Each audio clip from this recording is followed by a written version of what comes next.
candidate will speak first, and they will come up, they will answer prepared questions that we have prepared, give an opening statement, answer the prepared questions, and give a closing statement. As they are doing that, all the other candidates will be in the reception area just down the hall. We have not provided these questions to any of the candidates beforehand. They do not know what they're going to be asked, but all 5 candidates for the 2 offices will be asked the same questions.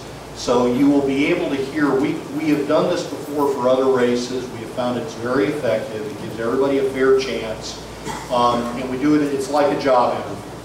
And you will be able to assess all of them equally without the impact of, one person maybe saying, well, I agree with that answer, and then never hearing what they have to say. So that's the way we do it. We found it to be effective. I hope you will tonight. The order in which the candidates will speak will be Jeff Pound, Jerry Mouton, Larry Cernasek, I'm sorry, I knew I was going to goof that up, sorry. And then for the council position, we'll take a break, and then for the council position, Benny Bowles will go first, and then Sherry Harrison will end the evening. There will be no questions from the floor. We feel that's the fairest way to handle these events. And what we will do now, I'd like to introduce each of the candidates, and then we're going to start the program with, you will see a PowerPoint with the full rules, and then after that's done, everyone except Jeff Pound will leave the room, and then he will come up and start. So if I can, will the 5 candidates please stand and let me introduce you? Come on in. You're out there.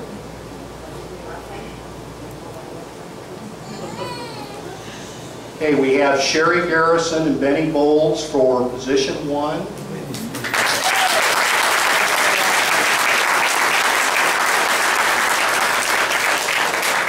And we have Jeff Pound and Larry Cernasek for service. Sorry, but I'm not doing that. That's what for the mayor's race. We have invited all 3 candidates. As of right now, we have not heard from the 3rd candidate for the mayor's race. We're going to leave his position open. If he does arrive, he will have a chance to participate. And with that said, good luck to all of you.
City Council candidate job interview.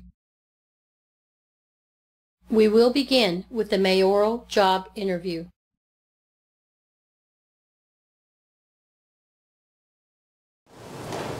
Good evening. My name is Jeff Pound.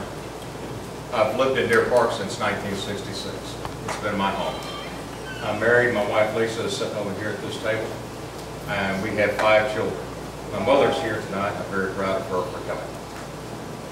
This year, I'm running for mayor just to give you, most importantly, another choice. Because for 32 years, it seems like we've had maybe some good old boys or maybe some clicks. It's been like some of the politics that are going. I'm asking you to trust me. You trusted me when I served you in the Marine Corps for 9 years. You trusted me on City Council with 2 terms, from 2008 to 2012. Over 4,412 families have trusted me in the funeral industry since 1993. So I'm asking you, will you trust me to be your next mayor? I believe in transparency. I also support term limits, and I think it's time that our city has term limits in place. And that can be easily done with a charter revision that is supposed to have been done every 5 years. Again, my name is Jeff Pound, and I simply want to say thank you to all of you for being here. What do you believe are the 3 most important responsibilities that a member of the City Council or mayor must fulfill? And what in your background prepares you to meet those responsibilities?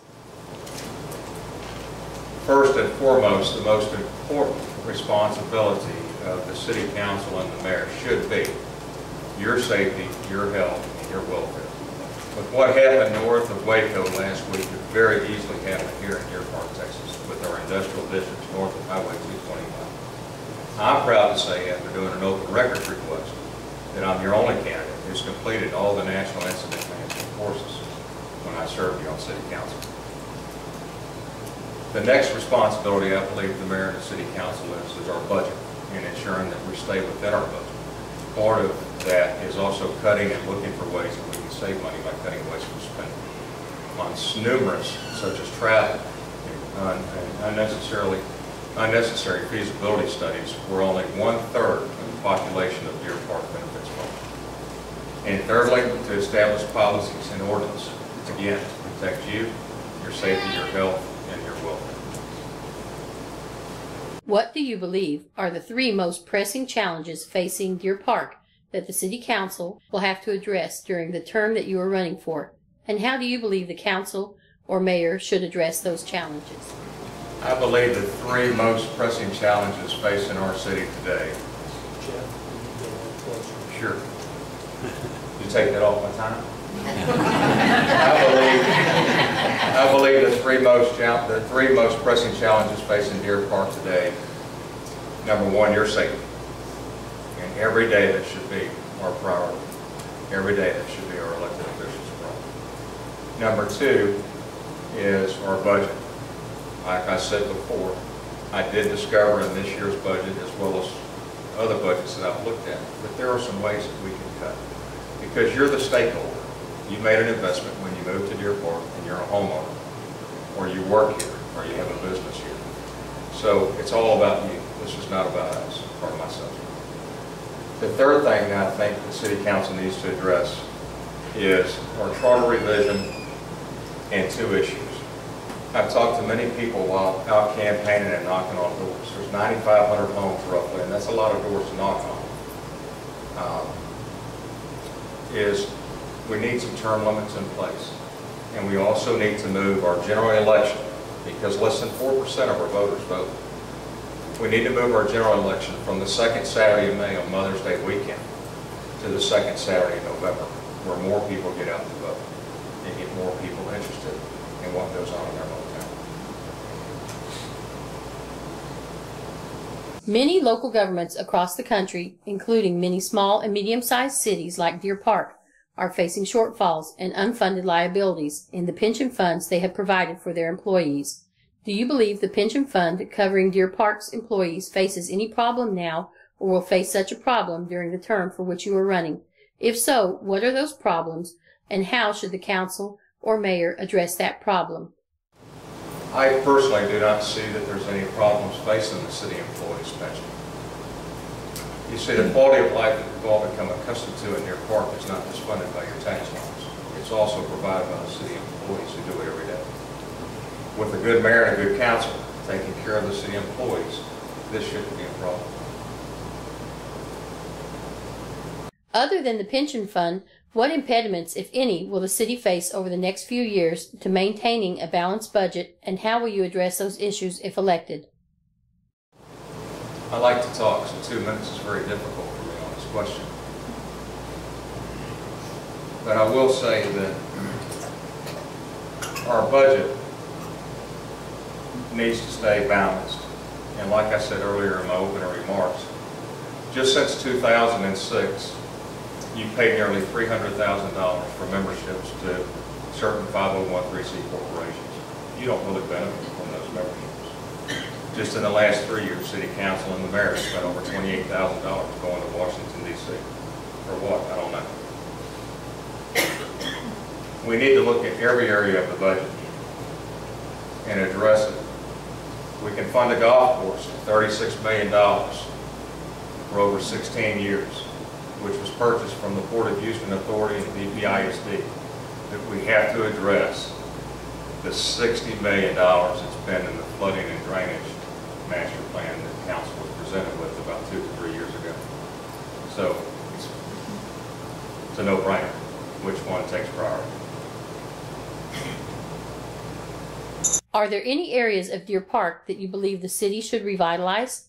If so, please identify those areas and describe how you would approach such revitalization, including, but not limited to, whether and/or how you would advocate for new zoning regulations, tax incentives, and/or hotel occupancy taxes, management districts, crime control districts. I'm glad you're leaving that up there. I believe that our parks, and especially our baseball fields, many youth enjoy every day, need to be revitalized. And from the bond election in 2000, there's roughly, don't quote me on this, roughly about $780,000 left to do that in a assigned to parks. And I think that that's one area that we surely need to look at. We also need to form a committee made up of not just council members, but citizens as well, to address a lot of ordinances that are in our city charter. Some of them don't apply anymore. Some of them are not enforceable anymore due to conflicts with the state. Tax incentives. The north end of Deer Park, I remember as a kid, my mother used to take me to TGNY Girls on X Street and 225. X Street and Center Street.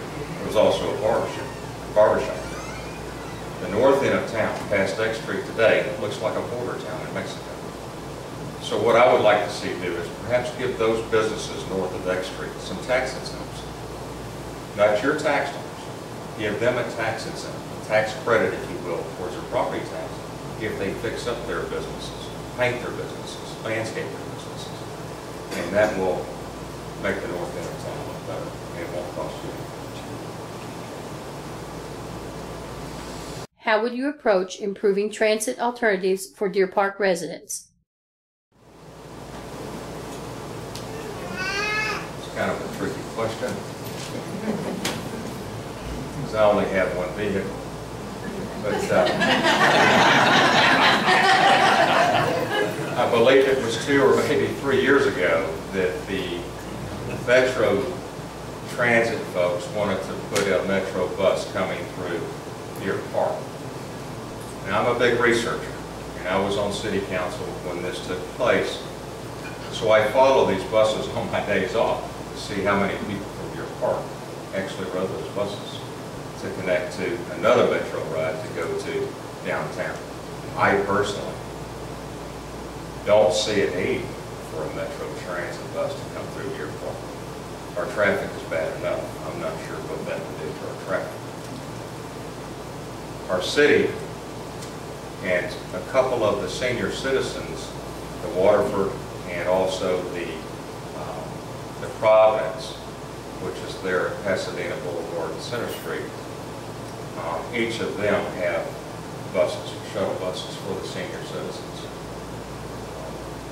But me personally, unless somebody else can sit down with me in my home or at work and show me that we have a need for transit in Deer Park, I don't think we do. We hear a lot about the term transparency as it relates to the operation of local governments. What does that term mean to you, and how would you assure the citizens of Deer Park that their government is transparent? This is a big deal with me. This is not just a problem in Deer Park, Texas. This is a problem in Harris County. This is a problem in the state of Texas. This is a problem in Washington, D.C. Again, you guys are the stakeholders. I believe in transparency. I remember a day when City Council used to publish in our local broadcaster, or Progress at the time, the minutes and even the agenda items for workshop and for the council meetings. They didn't pay for it. Today they don't pay for it either. So why don't we do it? Because there's a lot of senior citizens that get the paper that don't have a computer. It might be something that they're interested in. The other thing I would like to see done, and I pushed this for my last 2 years on council, we already have a Deer Park Channel 16 on our cable. I don't know about you guys, but the music's not all that great to listen to. So in the budget, there's $37,000. And that is for the sound equipment in the council chambers. So for $37,000 and another $18,000, which I've already found that we could use, to install cameras so that your council workshop meetings, your city council meetings, as well as the planning and zoning meetings, public hearings, and everything else are televised. Those of you who work late, those of you who are seniors and don't want to get out at night, can see what's going on and how you are affected by the decisions that are being made by your elected officials. You will have 2 minutes to offer closing comments. This is a job interview. I want to let you know, if you don't hire me, for $275 a month is what the mayor makes. It's lousy pay. But if you don't mind, I'd like to keep my full-time job at Grandview Funeral Home in Memorial Park to support my family. I think that a good mayor should be accountable to you, and you should hold him accountable. And most importantly, a good mayor should be available to you. With the business that I manage and the company that I work for, it's right here in Deer Park. It has a Pasadena address, but trust me, it's Deer Park. And my door's always open. Matter of fact, my boss told me if I win the election, he's going to take it off its hinges. So all you have to do is come and see me. 19,111 registered voters in a town of a little less than 11 square miles, with 32,144 people living in it. 1940, that number was 100. Please, get out and vote, and get your friends to vote as well. This is all about you. This is not about any of us. And I thank all of you for being here. Please introduce yourself to the audience and provide a brief background about yourself and why you're running. My name is Larry Cernacek. I moved my business to Deer Park in 1980, and then I built my first home in Deer Park in 1981. I own a towing service and a paint and body shop on Red Bluff Road, which is in the backside of Deer Park. I have 3 children, and my wife has 3 children, and I want to introduce her, Sylvia, right here sitting in front. And without her, I couldn't do this, and without all of y'all, so I appreciate y'all being here. I'm running because my business, I'm involved with the public every day. I get to see a different side of the people because I tow for the police department, and so I get to see, of course, they accuse us of being in cahoots with the police department or whatever, and we have to explain to them that no, we're just called and we go pick up the car. There's 2 people on the list, and you do all that. I've been involved in many things. I was in the Rotary Club. I was a patron of the Art Park Players when they started at the community center. Did a lot of work there. 2 of my children were in the Art Park Players. One of my sons has his own theater. The other one manages Christian Brothers Automotive, and my daughter's in New York. She got a degree in dancing.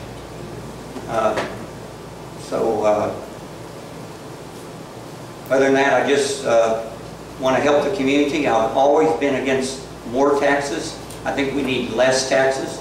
If you got your tax bill, like I did, my property went up 50%. We have to do something about that. It's out of control. I have connections with the legislature. I personally went to Austin and got state legislators to introduce bills to protect y'all on your insurance when you have a total loss vehicle. I've been to What do you believe are the 3 most important responsibilities that a member of the City Council or Mayor must fulfill? And what in your background prepares you to meet those responsibilities? Well, first of all, you have to be the taxpayers' money. You need to make sure that you're spending it in the proper way. The next thing, the police and fire protection. And we do have a good police and fire department, but there's always room for improvement. And the third thing is the infrastructure of the city.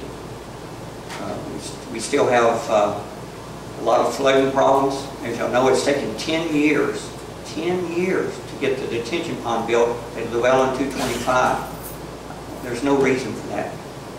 I have the connections, I think, by knowing the county commissioners and the people in Austin and the Congress people to get that done.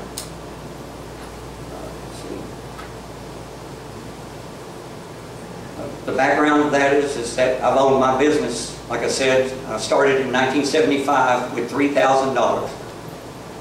Took $2,000, bought a '72 Chevrolet truck, and the other $1,000 I built a record bed on it, and the rest is history. What do you believe are the 3 most pressing challenges facing Deer Park that the City Council will have to address during the term that you are running for? And how do you believe the Council or Mayor should address those challenges? Okay, of course, the infrastructure, that was pretty, it's kind of the same as the other question. The infrastructure, of course, to deal with the flooding problems and all that. You know, the golf course, there's supposed to be an agreement made, and I don't think anybody's put that out yet, so we need to work with that so we can get that where it's producing money for the city instead of losing money. The third thing would be, we have a lot of construction sites that's been started in Deer Park and then they've stopped. We need to get that property on the tax rolls, and that way we have more money to provide services for the citizens.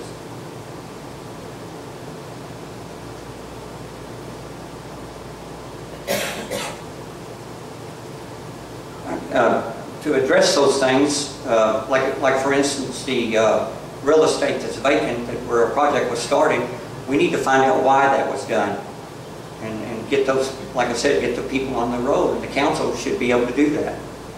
As far as the flooding problem, you know, we need to continue to look. I know in the south end of town there's no curbs and gutters, and that's a big problem because none of the people just came in and put drainage over where their driveway was, and they're either higher or they're lower and the water can't drain.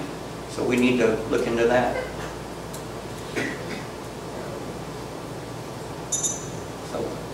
Many local governments across the country, including many small and medium-sized cities like Deer Park, are facing shortfalls and unfunded liabilities in the pension funds they have provided for their employees. Do you believe the pension fund covering Deer Park's employees faces any problem now or will face such a problem during the term for which you are running? If so, what are those problems, and how should the council or mayor address that problem? Well, I think the pension problems are a problem for every city, and since I have not served on council, and it's hard to get that information out of the city when you request an open records request, sometimes it takes forever and they won't give you the information. I'll just have to look at it once I get in there and see what we need to do. I mean, I'm sure there's something that can be worked out. It's all, like I said, when you go to Austin or Washington and try to get a bill passed, you have to negotiate. It's all about negotiations, and somebody's going to have to give, and it's going to have to be on both sides.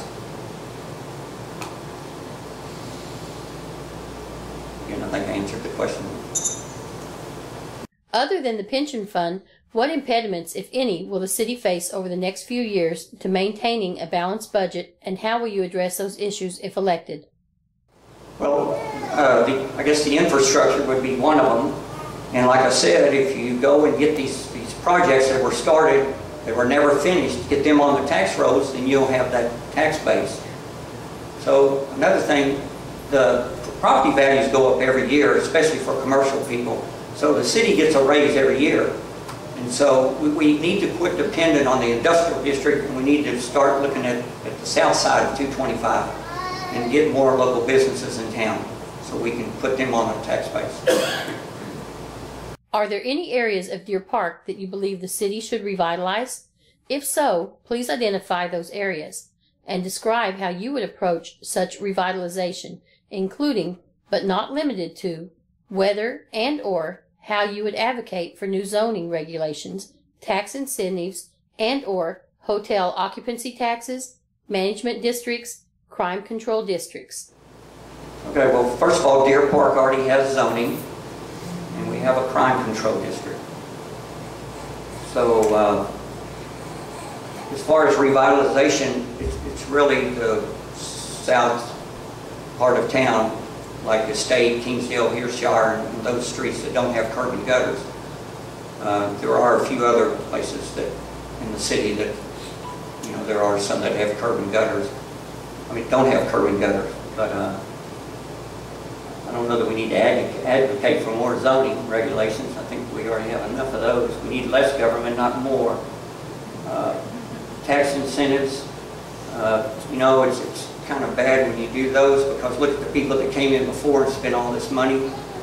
And, you know, I mean, there may be something you look at. If they're going to maybe invest $100 million, it might give them a tax incentive, but I think it's not fair to the people that already have their business here.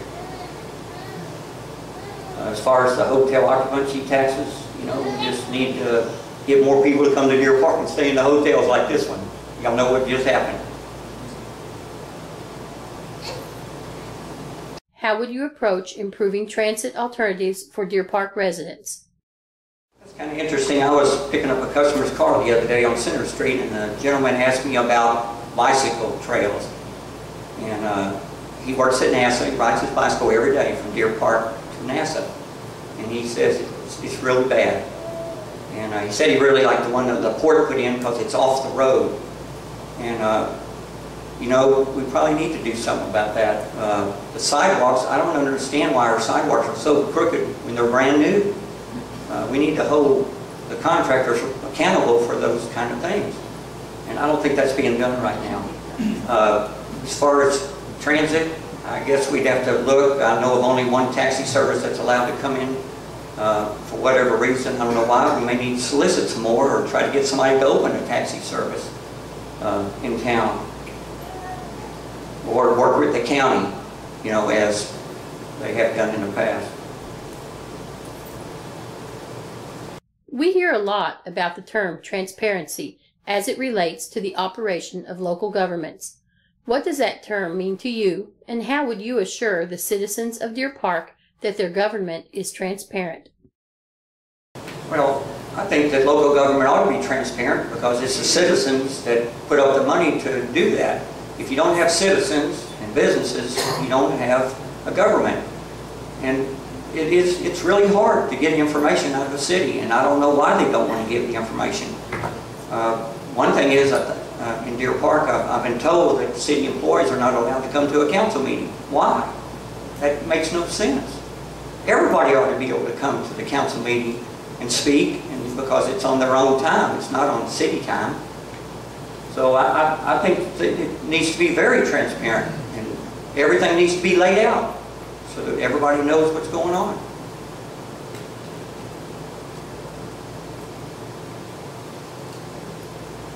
And as mayor, I would do that. You will have 2 minutes to offer closing comments. Okay, again, first of all, I want to thank the Clear Lake Republicans for doing this. I don't think they thought there was going to be that many people here. And I want to thank all of y'all for coming. And I want you to please go tell all your friends, and please tell them to vote. People just don't understand. Every vote counts. You know, people call all the time complaining, and I ask them, well, did you vote? You know, that's what it's all about. This is the time for us to have a change, y'all. We've had the same government for 18 years and 16 years prior to that. We need a change, and it needs to be major. And I think I can bring that change to this city. Like I said, I'm involved in the community. I have been for many, many years. And I'm the only candidate that owns a business in Deer Park. So, you know, I might have towed your car, but, you know, hey. Sooner or later, I'm going to tow your car whether you like it or not. So, you know, and it's interesting. Is that the time? Oh, I was picking up a dispatch the other day for the police department, and I said, hey, they just pulled another guy over there on X Street, and the guy said, that guy has 10 warrants. You know, we don't want those kind of people in Deer Park. You know what I mean? It's crazy. My son was hijacked over on Railroad Road. The guy held a gun to me. It's unbelievable, y'all. So it can happen anywhere. But it's good that we have the police force here, that they did a good job of catching the guy that did it. So, you know, I think we live in a safe city, and, you know, I hope that we continue to be that way, which I don't see why there shouldn't be any reason. But I think we just need to be a little more responsive to the citizens. And I'll have that open door policy. I don't mind talking to anybody. You know, I can have my phone number or whatever. Again, thank you.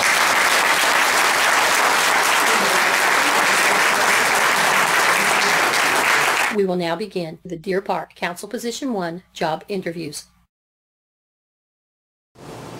I'm Benny Bowles. I've been a citizen here in Deer Park for over 20 years, homeowner for about 14 of that. I'm a veteran of the United States Army, reaching the rank of sergeant. I'm a minister, about 20 years here in Deer Park, Church of Living Water. Also a police officer in a local city here in the area. I've got 4 children, 2 of which are in the Air Force, and 2 of which will be home this weekend. One that's probably at my house about now. I haven't seen in about 5 months, so I'm excited about that. My wife Christine is here tonight, the joy of my life. And I want to thank her for supporting me. We've been involved in the community for a long time, Rotary, Chamber, things like that, the church. I'm genuinely concerned with all of our community, not just the areas that are doing really well, but also those areas that we need to work on and help those folks come up and join the rest of us. I want to see our entire city come to a place of prosperity. I'm genuinely interested in our community, and I feel like my family can contribute. We have and desire to continue to contribute to the community. I am a Christian. I'm pro-life, pro-family. And I will tell you, I'm a gun owner. As a police officer, that may be pretty obvious, but I do own guns, and I'd like to keep all that. So that's a great deal of my interest. Is I feel like there's a lot of encroaching upon our city, and I want to be in a position to help hold things back and keep Deer Park. What do you believe are the 3 most important responsibilities that a member of the City Council or Mayor must fulfill? And what in your background prepares you to meet those responsibilities? So 2 minutes. 3 most important responsibilities. Well, I believe the very first one is to listen. And what qualifies me for that? Well, preachers don't always talk. We do a lot of listening. We've done a lot of counseling, things like that, and listen. And that's what I've been trying to do here the last month and a half or so, and will continue to do so, is to hear what the citizens have to say. And because we've got a lot of answers, but I don't think we're not listening for the question. You don't want to hear my answers, okay? My answers. I want to hear your questions, and then I want to try to facilitate the answer, which would go to the second thing. That is to represent the citizens. So it's to listen, and then adequately and as much as possible represent the citizens that put you in that place. And that's, to me, the two. I really can't even think about a third one. I mean, it's to listen and represent. That's it. And really, even when it comes down to my own personal views, there's going to be some conflicts, I believe. But I'm here to represent the citizens and what they want to see done and what they want to see happen in our community. So again, listen and represent. I would say the other thing, the only other thing I could think of is to study. To look at the issues, to educate yourself. I am a researcher, I am a learner, I'm a lifelong learner. I just finished my degree last year. I'm on the 40-year plan. Now I'm on the 30-year payment plan for that degree. But, so that would be the other things, to educate myself, listen to the voters, represent the voters, and educate myself as to how I can bring those answers. What do you believe are the 3 most pressing challenges facing Deer Park that the City Council will have to address during the term that you are running for? And how do you believe the Council or Mayor should address those challenges? 3 pressing challenges. One of the greatest things I see is the transition in our city. We do have a turnover in leadership, not only in council and mayor, but even in our own businesses, in our schools and things like that. Population's getting older, so younger folks are coming in, and I believe that's one of the things that is a transition. I want to be part of that transition that allows us to move into a progressive and prosperous future. The other thing I believe is we're dealing with budgetary concerns, finances, those kind of things, and we need to balance our budget. If we do that, we do a good job of that, but I don't want to see it done on the back of certain groups. I think it should be fair. So I think we need to look very closely at where the money goes, what the money's spent on, and how we spend that money. I do have concerns about our employees. I think we have some of the best employees in this area, and we need to take care of them. I don't want to see our employees jump ship and go to Houston or Pasadena or Baytown. We're not the only city in this area. So employees come here to work because they want to work here. I want to keep them here. I want to take care of them. I want them to enjoy serving me as a citizen, and that's very important. The other thing I think is I'm hoping and that we're going to see an economic boom, or there's things I hear about workforce shortages, things like that, and I would like to see us continue to do things to draw people to our city, but most importantly our own children. I don't want to see our kids grow up and say, I'm out of here. I'd like to see us do things that would have our kids stay here, mentor them, encourage them, set things up that give them a future, a path, if you would, that allows them to be productive and prosperous here in your park. Many local governments across the country, including many small and medium-sized cities like Deer Park, are facing shortfalls and unfunded liabilities in the pension funds they have provided for their employees. Do you believe the pension fund covering Deer Park's employees faces any problem now or will face such a problem during the term for which you are running? If so, what are those problems, and how should the council or mayor address that problem? One thing I'm aware of, I will tell you, being a police officer, and city employees, government employees in general, have pretty good retirement, pretty good pension. And for me, it's a trade-off. With the education and training I have, I could go to the private sector and make a significant amount more money than what I'm doing now. But I choose to be a public servant. I choose that. And I think part of the trade-off is that we're saying, look, guys, you employees that work for the city, you're here taking care of us now. We want to take care of you in the future. So I don't want to renege on that. I think we need to do whatever we have to do to protect the pension. There's nothing worse than retiring and you've got X amount of dollars, you've got your medical benefits, those kind of things, and then next year you're told, oh, well, we're not going to pay for medical now, you're going to have to do that. Or, well, you're not going to get us cost of living increase, you're going to have to do something else to figure out. To me, that's just wrong. It's just wrong. We don't like it with Social Security, we don't like it in any other thing, and I don't think it's something that we need to even entertain with our employees. Do I have the answer right now? No, I'm not looking at it. But that's one thing that's very near and dear to my heart, is that, you know, if I give 25, 30 years to the city or to an entity that I work for, and they're saying that you're going to have this, then I think it needs to be there. Okay? And we need to protect that. I do know that there's things going on in Austin, that there's groups attacking and trying to pull up. There's a lot of money sitting out there. They're looking at that. And we need to do what we can here in Deer Park to protect those funds that in 30, 40, 60, 100 years from now, those funds are still there for the people who are picking up your trash, who are answering your calls when you call 911, who are putting the fires out in your kitchen when it catches on fire. You know, are we going to take care of those employees? Do they deserve that? I think they do, and we need to do whatever we can to protect it. Other than the pension fund, what impediments, if any, will the city face over the next few years to maintaining a balanced budget, and how will you address those issues if elected? Well, the next few years, I wish I could predict the future. That would be awesome.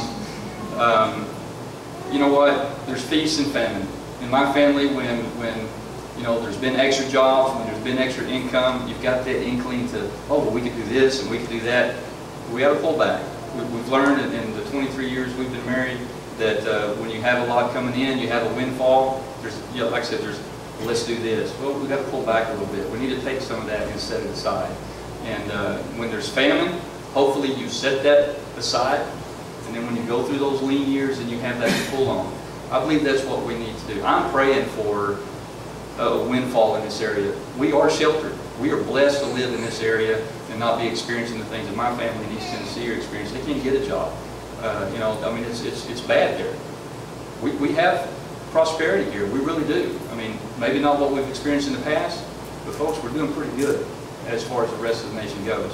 I think we need to be very careful. If we do have a windfall, if we do have things, we need to set that aside and then strategically plan for infrastructure, to repair streets, repair old equipment, repair buildings or things like that. Let's set those funds aside and project into the future 5, 10, 15, 25 years that we have that money there. I think a rainy day fund, we're not talking about days, folks. We're talking about years, possibly, or major incidents that could tap us out. So that's what I would like to see is to, should we come into windfall, or guard what we have, and then when we do see increase, let's not just run out and spend it. Let's set some of that aside, do what we need to do, but make sure we build that reserve that we can take care of ourselves. Are there any areas of Deer Park that you believe the city should revitalize? If so, please identify those areas and describe how you would approach such revitalization, including, but not limited to, whether and/or how you would advocate for new zoning regulations, tax incentives, and/or hotel occupancy taxes, management districts, crime control districts. I need to be an auctioneer to get all that in. There are areas in our city, and being a minister, I've been privileged to help administer benevolence and things like that to folks. And I'll tell you, if you drive around the city, for me, if you go south of Pasadena Boulevard and west of Center Street, it's like you're in a whole other city. Or if you just drive out of here, across Center Street, and stay north of 13th and west of Center, it's like you're in a completely different city. Personally, I don't understand that. For me, that's a little bit of poor planning. There's areas in our city that don't have sidewalks. They still have ditches in their front yard. That's pathetic. How are we going to pay for that? I have no idea. I'm not looking at it right now. But that goes back to planning, setting monies aside and things like that. I think it's a shame that we've let some of our areas, there's no curb, there's no guttering. I know there was developers, shoulda, coulda, woulda. Should it be that way? No. Is it that way? Yes. What are we going to do to fix it? Well, that's a community issue. We need to come together. We need to bring resources together. There's monies out there other than just your rooftop, other than just taxes and things like that. I think we need to get outside of the box. It's going to take a paradigm shift in our thinking that Deer Park takes care of Deer Park. If we had a tragedy and something blew up and it wiped out the whole northwest side of our town, folks, I'm going to tell you right now, we would rally together and we would make it happen. We would make it happen. But you know what? Those people, they're okay. They'll be fine. They walk across their ditch. Their kids play out there in the water or whatever when it's not draining. It'll be all right. But, what are we going to do? We've got to change our thinking. We've got to look at our community as a community. And I think we need to we're only as strong as our weakest citizen. We're only as prosperous as our poorest citizen. And folks, if they live here, if they have a residence here, they're renting or they're living here, then they're a citizen. And we need to bring everybody up to a level that we're all being productive and we're all being prosperous. And that's what I want to see happen. How would you approach improving transit alternatives for Deer Park residents? Transit alternatives. Now, I'm assuming that would be busing and things like that. We could eminent domain some houses and bring Metro Rail on through here, but I don't think that's going to work. But you know what? I had the opportunity recently to meet a nice lady, Miss Mays, and she shared with me that there used to be a program, a voucher program, that she could call a cab. She's like 84, 85 years old. She told me, I can drive right now, but I don't know how much longer I'm going to be able to do that. And she said, I used to get these vouchers that I could call a cab and they'd take me over to Maxwell Center, or I could go grocery shopping or something like that. And it was really, really nice to have that. I felt secure. And she said, it's gone now. Well, I did a little research, it's not gone. Now this is what I'm talking about, resources outside of Deer Park. The Harris County Transit Authority is required to provide transportation to the county, not Houston, to the county. So they have a program called RISE. Now, it's somewhere in the neighborhood of about $90 that they can allocate to an individual, and if you do to the county, I think you pay $1 and they give you $1 or something like that. Now, don't quote me, but it's called a RISE program. There's some monies that comes, it's grants, it's things like that. Well, Precinct Together, our county commissioner's office, has a matching grant that goes to that. So Ms. Mays and a friend of hers, after making a couple phone calls, she's now in the program, and next month she will get a $180 card, like a credit card, that she can call a cab and she can use to get from her house to the food store, from her house to Maxwell Center. And those are grants and other monies that come outside of our area that Deer Park's not having to pay for it. Again, we've got to think outside the box. There's churches, there's other things, there's people who volunteer that we can do things like that and make that. Because busing or something like that is just not going to happen. Not going to happen. But we do have other areas and resources we can utilize. We hear a lot about the term transparency as it relates to the operation of local governments. What does that term mean to you, and how would you assure the citizens of Deer Park that their government is transparent? Technology is awesome. All right, transparency to me is, well, let me back up just a little bit. If I want to know something about our city, typically I've got to go down there, I do an open records request, and then I have to pay a fee to find out what it is I want to know about. To me, it's a little ridiculous. I've already paid the taxes to spend the money, so why am I having to pay again to find out what you spent the money on? Okay, I don't understand that. It's ridiculous. So basically, it's another tax to see what the tax was spent on. So transparency to me is if you go down there and you want to know, then you should be allowed to know. So either we put it on the internet for everybody to see. How do you do that? Well, you take it over to the scanner and you drop it in there and you scan it all in. It becomes a PDF. You put it over here on a server or an FTP, and you can go in there and you can click, well, I want to know what happened here. Now, we do have that to an extent. We need to broaden that, okay? And for me, there's transparency is we pay the taxes. If we want to know what's going on, then it's made available, and we should be allowed to see what's going on. I'd like to see us broadcast, either audible or visual would be really, really fun, on all the committee meetings, on all the council meetings, need to be broadcast. We have technology and things that we can do that, even if it's just streaming video to the internet, okay? And for citizens that can't afford the internet or whatever, then we'll get them over to the library and put them on a big screen or something, and you know, we can do that. But for me, transparency basically is I pay the money, I want to know where it's going, and I shouldn't have to pay or go through 5,000 pieces of paper to find out what's going on with it. Closing comment. You will have 2 minutes to offer closing comments. Closing comments. One, thank you for coming here tonight. This just tickles me. You know, I mean, when I began to really look into, years ago, I started looking into voting and things like that. It just amazed me that 1,500 to 2,000 people decide who sits on our city council. That's mind-boggling. You know, that is just unbelievable. So this room, literally, very easily, half this room could move, sway a vote one way or the other with very little difficulty. So we have very low representation in our community, and I would like to see that change significantly. And this is a huge, huge step, and not just for a mayoral race. I know you guys are here to see Sherry and I, and we are appreciative. We're glad we pulled all you guys in here. You can see what the mayoral candidates have to say. But you know what?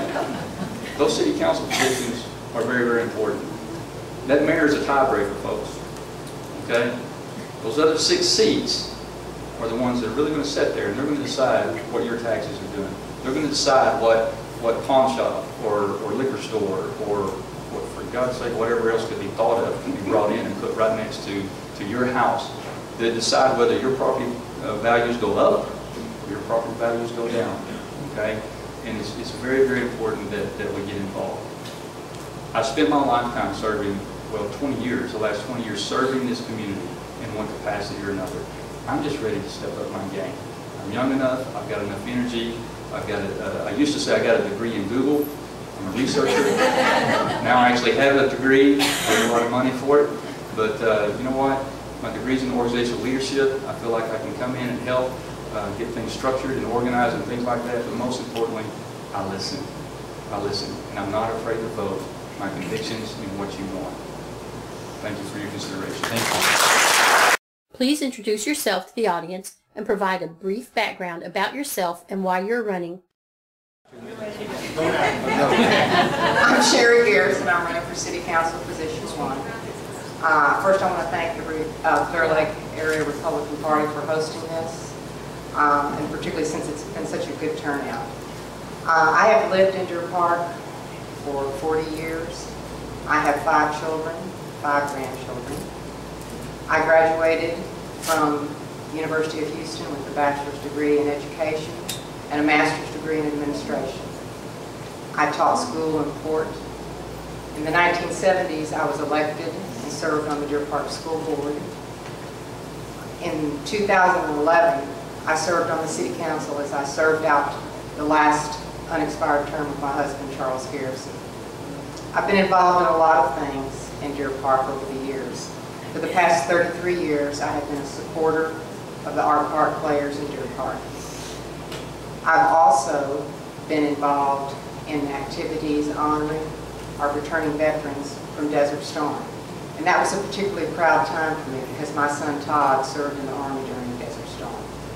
Presently, I'm on the Crime Control and Prevention District Board. This is a board that was created by the people in Deer Park who voted for a 1/4-cent sales tax. And this money is specifically for the police department. The reason I decided to run for city council was really a very simple reason. I've lived here for a long time. I care about the city.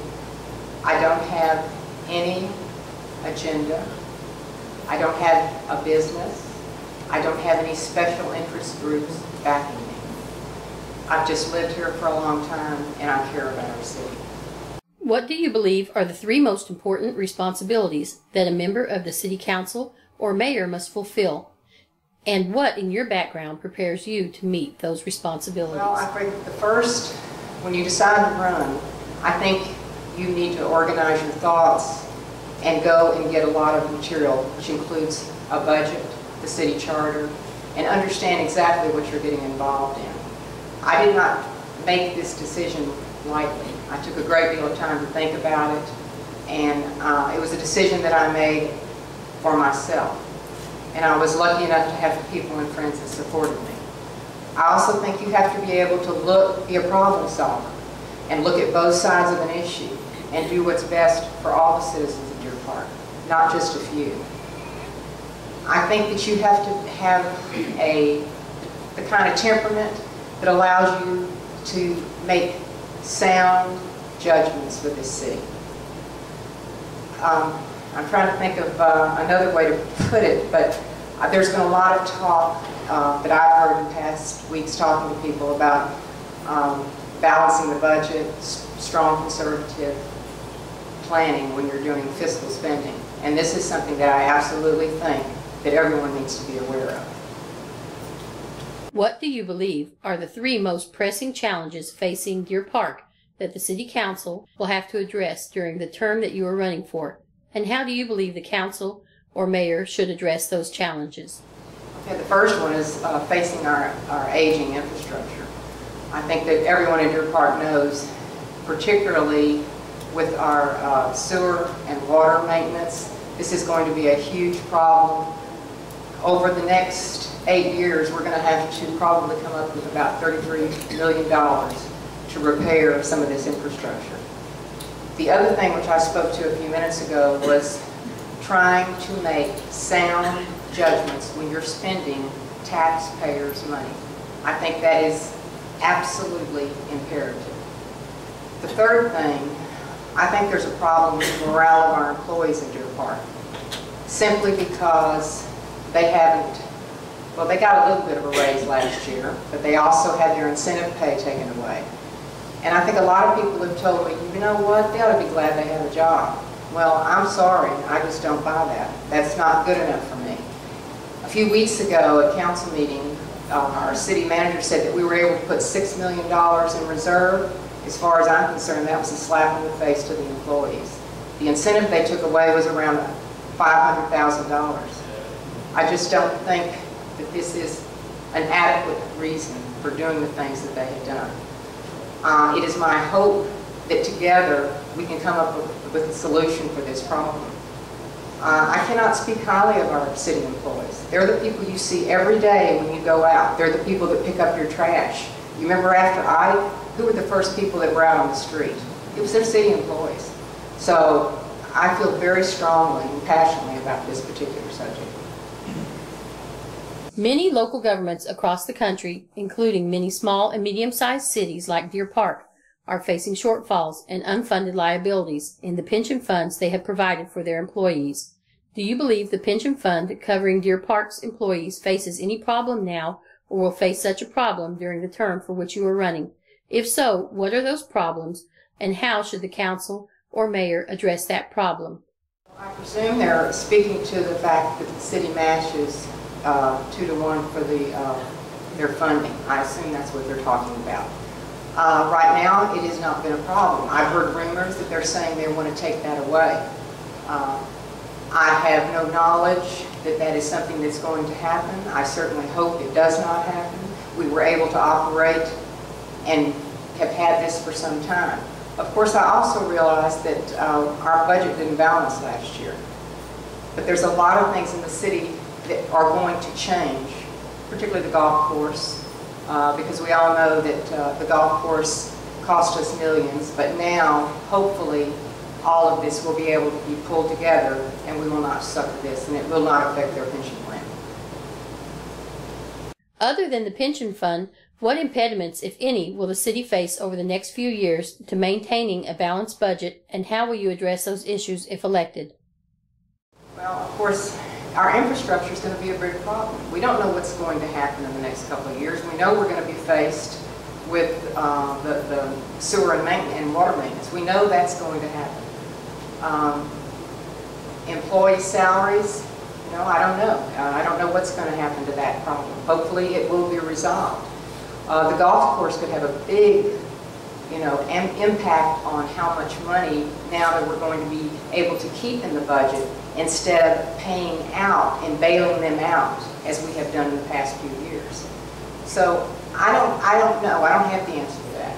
It's just going to depend on what we are presented with, what new problems arise. I don't have a fortune ball. I don't know what's going to happen. I just think if we get good advice, we use sound judgment, then we can cross this bridge and it'll still be the great city that we live in. Are there any areas of Deer Park that you believe the city should revitalize? If so, please identify those areas and describe how you would approach such revitalization, including, but not limited to, whether and/or how you would advocate for new zoning regulations, tax incentives, and/or hotel occupancy taxes, management districts, crime control districts. Then I guess, there's some areas in Deer Park that need to be revitalized. In fact, I was there yesterday down on Watley and Plunkett Street. They have a serious problem with drainage down there. There's no doubt about that. I know that also there's been a lot of complaints about Hillshire Estate. All of the streets that were here originally, this is a problem. As far as using, I don't know about new zoning. That is something that would have to be presented to council and make a decision on that. This is a question that I would have a difficult time answering. As far as hotel-motel tax, I have an opinion about that.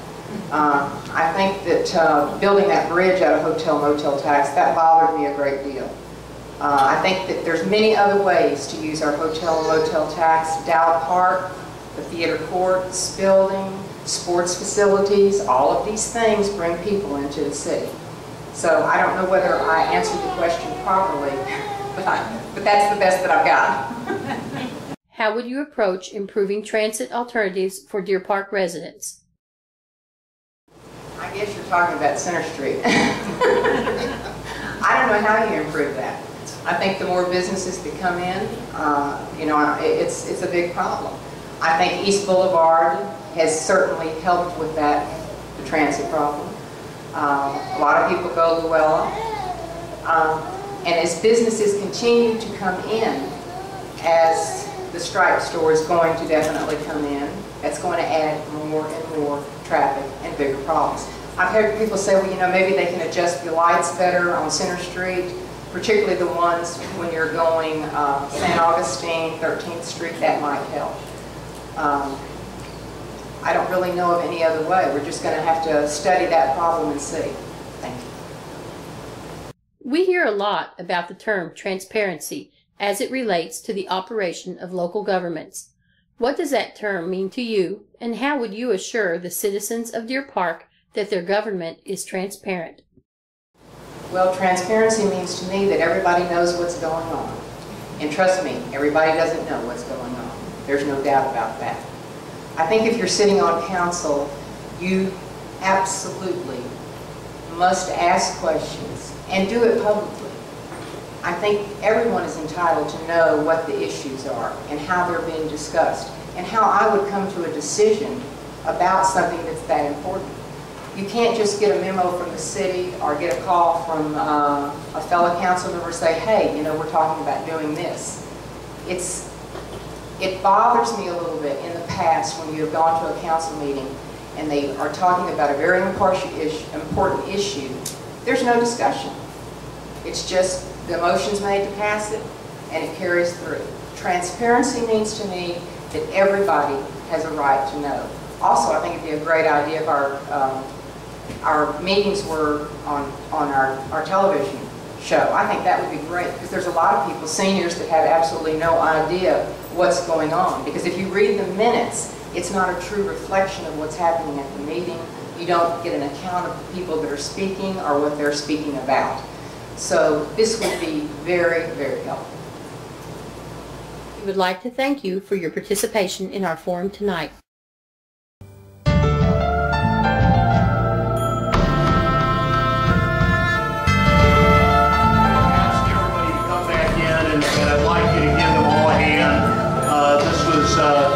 I think, a very informative evening. I hope you all will take something back from it.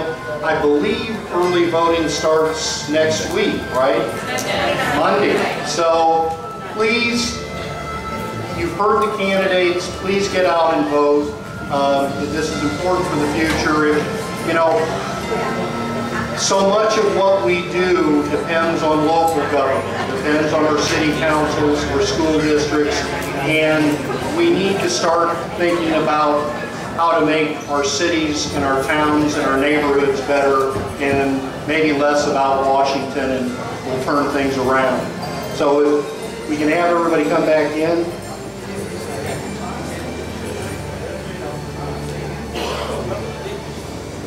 You know, it's difficult to run for office.